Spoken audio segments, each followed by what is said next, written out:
Hi po, ma'am. I am a student from the Ateneo de Davao University. Hi. I am Victor Moshley, Monday Asis po. So before we start po, ma'am, just a quick rundown. This will be just a quick interview on your role as a health educator.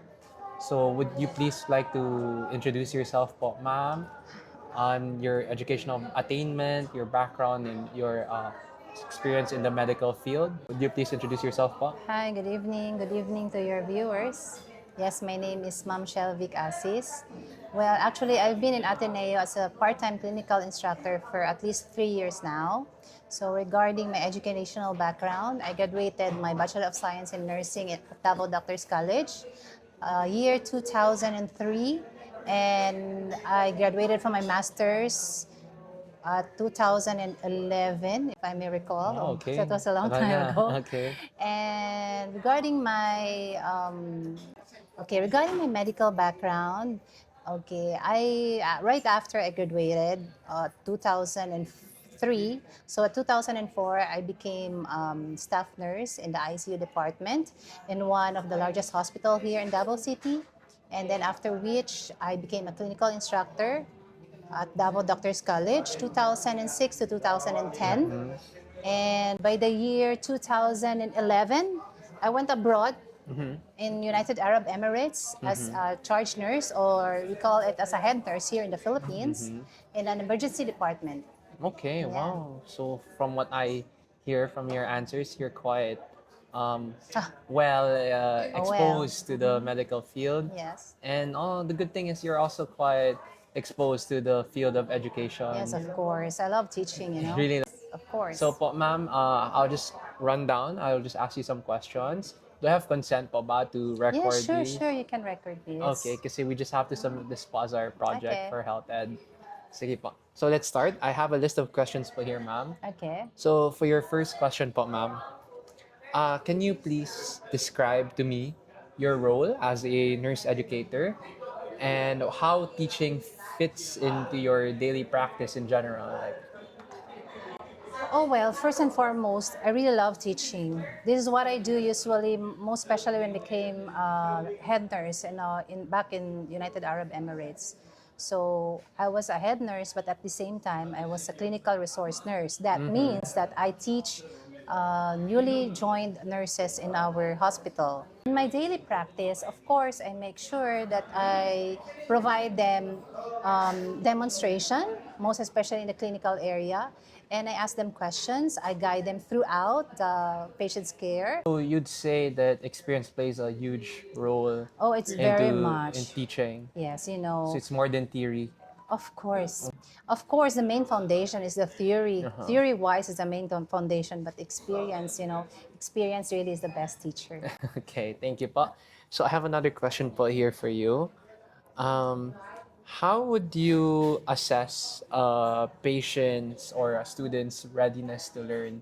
How would you know that whatever you tell them, they'll be able to grasp it and use it into practice? For the patient's aspect, Uh-huh. usually in the hospital setting, Okay. we do health education. For Okay. example, when the patient is being discharged, we give them their discharge Okay. medications, and they have to verbalize to us whatever the discharge medications are, and then how the frequent are you going to take the medications.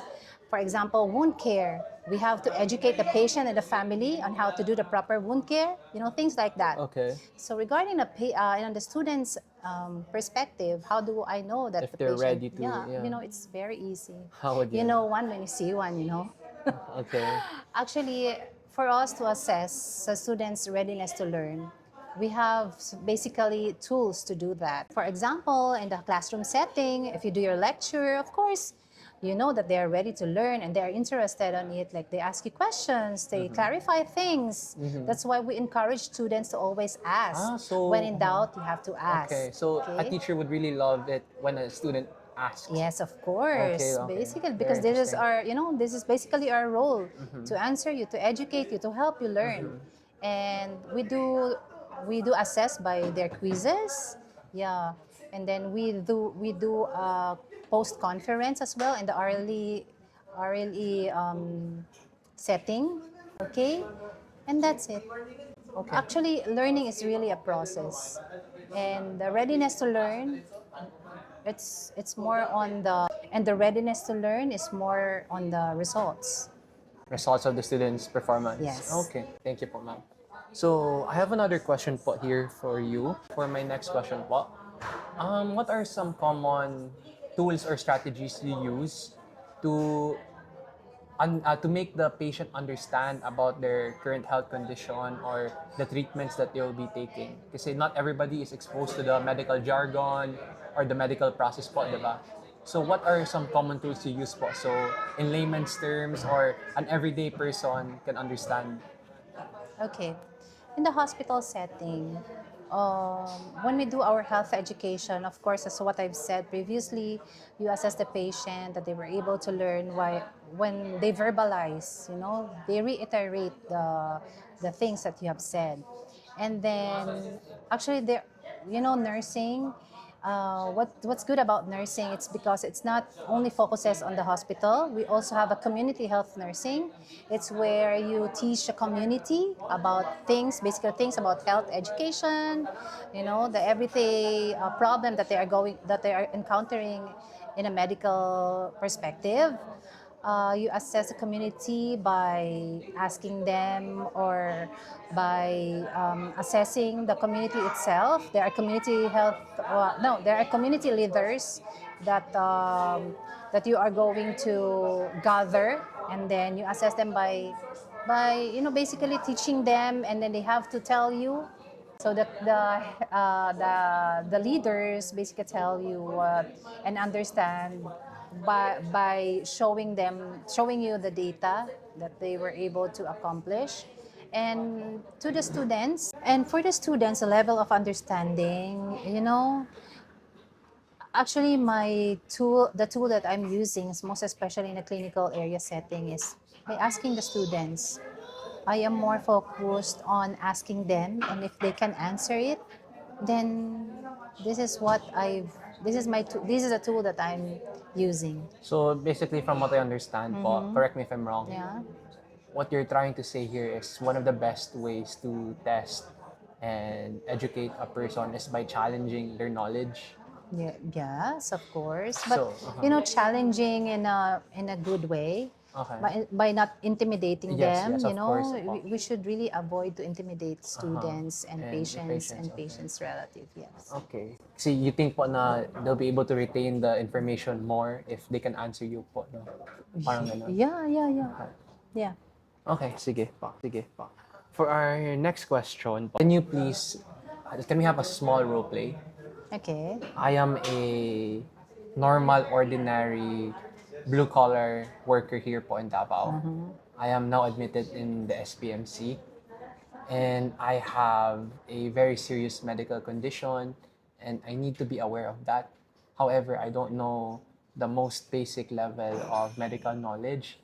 How would you explain it to me in layman's terms in a way where I can understand it po? Okay. Do you want me to cite an example? Yes, yes. That would be much better. Okay, nurses, we are limited to just giving them our nursing interventions. We don't go deeper than the medical diagnosis itself because we really don't diagnose. Okay. We help patients by our nursing interventions. So the nursing interventions basically are just the basic things that they're doing, like their activities of daily living. So they can well understand what are the activities of the daily living regarding their the treatment. So How would you explain that treatment po so they can understand it? okay, first is you have to ask them if they can what language are they speaking? Do they speak Bisaya, Tagalog? Back when just a little story behind, back when I was in UAE, patients don't speak English, you know. So I remembered I really learned to talk in Arabic. So what was your technique of coping that po, especially the language barrier? So, as I've said, you have to learn. If my goal is to teach if my goal is to teach, then I should learn as well in order to teach them. So for me, that's the Best strategy. best strategy. Learn to understand the language of the patient. And then you adapt to Of their course, you have language. to adapt. Okay, thank you so much po, ma'am. So, I have another question po here on my list of questions. Um, how would you define patient empowerment po in nursing practice? You know, patient empowerment means like they have to gain knowledge, okay? Like you are confident enough that the patient can manage his own healthcare management. This is patient empowerment. Like you are confident enough that when you are not there, they can able to take care of themselves. That's it. Okay. So basically, you want your goal as a nurse for them to not be dependent on you. Yes, of course. That's the final goal Yeah, of that's a nursing. final goal. Okay, thank you po. Sus, kadaghan ba, ane? I-add ko yun. Hi, Sir Zar. Dali na, uy, tapusin mo na. Okay po, so for my next question, how do you support patients in managing their health after discharge or outside the clinical setting? So easy. Sige daw po, paano You know, yun? in the hospital setting, we have discharge instructions. Okay, it's a clear written instruction for the patient. Okay, I will give you an example. For example, okay, you know, patients with Yes, broken yes po, opo. arms. Okay, Yes po. the patients with fracture and Yes po. they are being discharged by the cast. You know, Opo. cast usually is being on the affected area in a minimum of like 6 weeks. Okay. So tagal talaga. Discharge instructions for them. It's a clear written. Sometimes meron yan mga it's may picture on how to take care of the cast. Like for example, kung if it's itchy, o paano nila yun siya i-scratch. You don't scratch it with a pen or whatever or a comb. So, i-instruct nila doon na pwede lang blower, pero hindi dapat mainit, yung mga ganyan. That's a discharge instruction. Regarding the medications, how frequent would you take the medication? If you take it before meals or after meals. That's it. It's a clear written instruction. Okay po, thank you ma'am. So for my next question po, so what strategies do you use to encourage patients to take an active role in their own care? Okay. So encourage active participation by involving patients goal setting. Yun lang. Involve mo lang yung patient. So, Can you explain that po? okay, involving goal setting from the patient is reinforcing their positive behaviors, you know? Like if you see they are actively participating of what you have taught them, then you have to acknowledge that. That's it. Okay po, thank you ma'am. For my next question po, what are some of the biggest challenges you face when educating patients or even students? Ah, educating patients, the challenges that I faced is some of them are really not cooperative. And, you know, the biggest challenge I had was a patient with nobody, you know, a patient has no family, a patient has nobody with him. So, and the patient basically cannot take care of himself. So that's the biggest challenge that I had on how to so the challenge that I had was on how to actively encourage the patient to participate. But you know, I was able to go through it by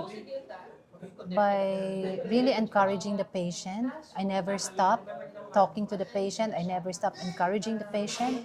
And I was really happy because right after his discharge, during the follow-up visits, I don't know what happened, but he was actively, Participating. participating. Yeah. As for the students po, ma'am. As for the students, so for the students, challenging part would be, you know, most especially in your generation. Ano nga kayo? Your Gen Z? Yes po. Yeah. I, it's you know, we don't compare our generation to your generation, but I do believe for you guys, you have all the resources already. But I think most challenging part would be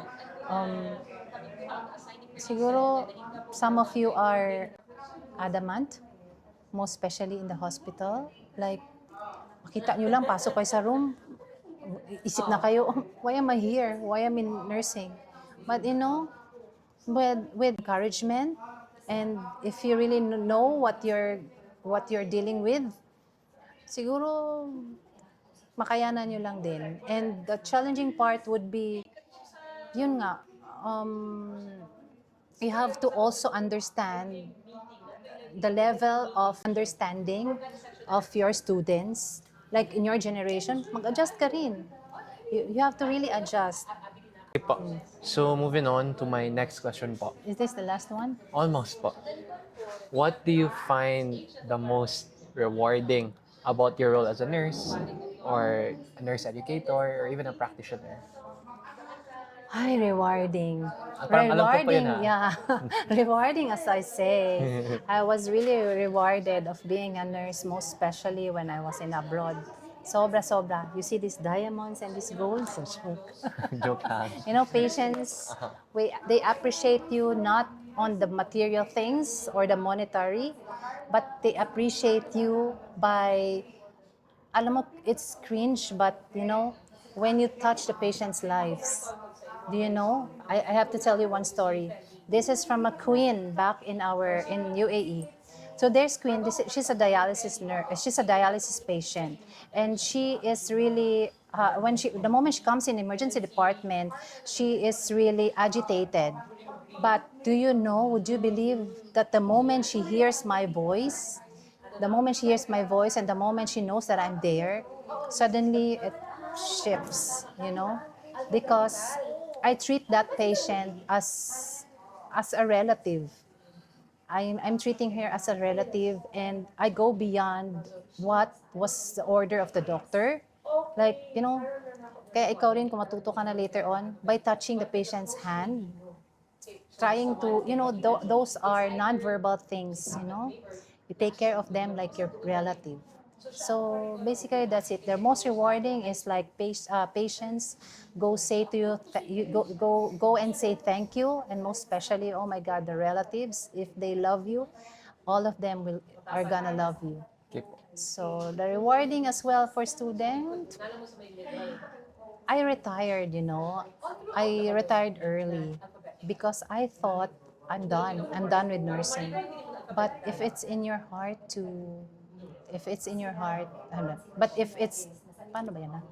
If nursing is in your heart, you are really craving for, you're craving for appreciation, not because of what you've done, but because of what you let them feel. Okay. Thank you po. Sobra naman yun. Sige po. So, I have another question po here. How has patient education impacted patient outcomes in your experience? Malaki po ba yung impact ng mag-educate sa patients?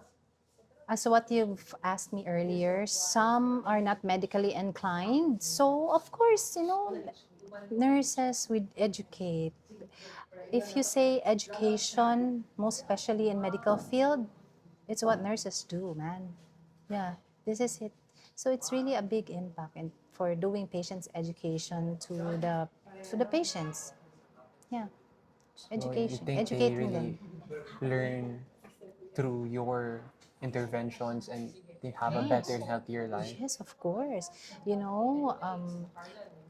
Why do you think patients are going to the hospital? Because they're sick, right? Yes, to get treated. And yeah, to get treated. And why do you think patients are being discharged? Because The interventions of the doctor and the nurses. yes, of course. And when they get discharged, it means that they're well. And you So think they learn from that because of course, the moment they step out in the hospital, it's they're on their own. They are with their own or their family, because they're no longer in the hospital setting. But what you have impacted them The for the knowledge. patient education and knowledge, they will bring that they will bring this to the rest of their lives. Okay Yeah. po. Thank you po, ma'am. So, almost na po, patapos.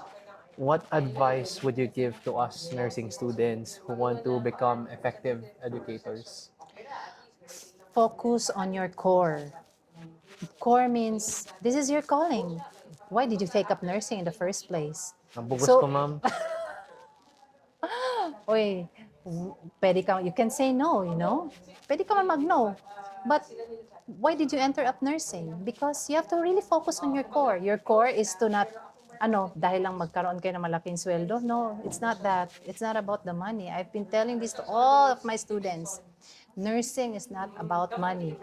Okay, sige, kailangan natin ang money. But it's not that. It's beyond. And saka ko na yan ma-answer if you get to encounter. Focus on your core. You focus on why are you in the nursing field? You're in the nursing field because of what? Because of help patients understand, or because of helping patients and the family, or okay, to save life.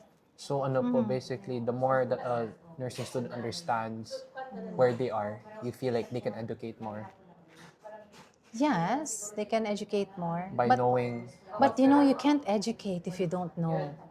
You know, you have to know. And these things are not basically what's written on the book, what's written on the internet.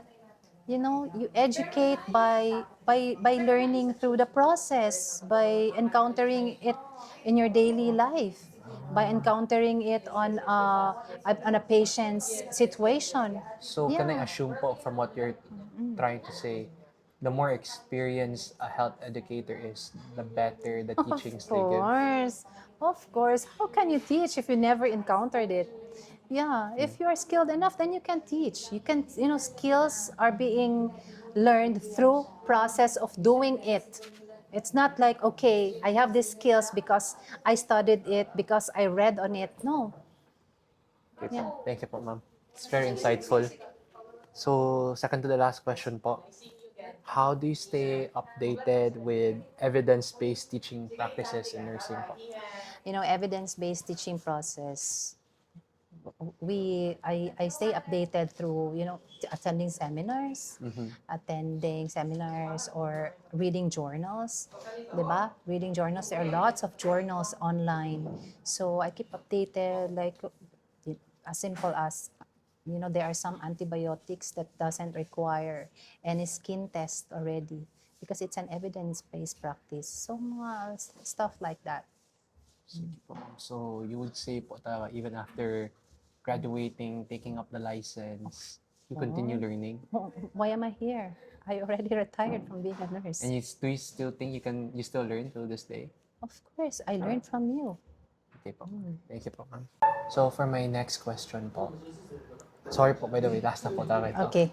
Is there anything else you would like nursing students to understand about patient education and empowerment?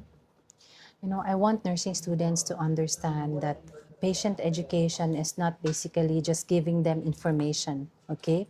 It is about building trust, empowering the patients, and become partners of their own healthcare. Okay, wow, okay. Thank you po. You're welcome. Thank you po, ma'am, again. Thank you Thank po, you. ma'am. Thank you so much. We learned See so you. much from this. Okay. And that's it po. Thank you again, All right, ma'am. thank Thank you you. so much. Hi, Sir Zar.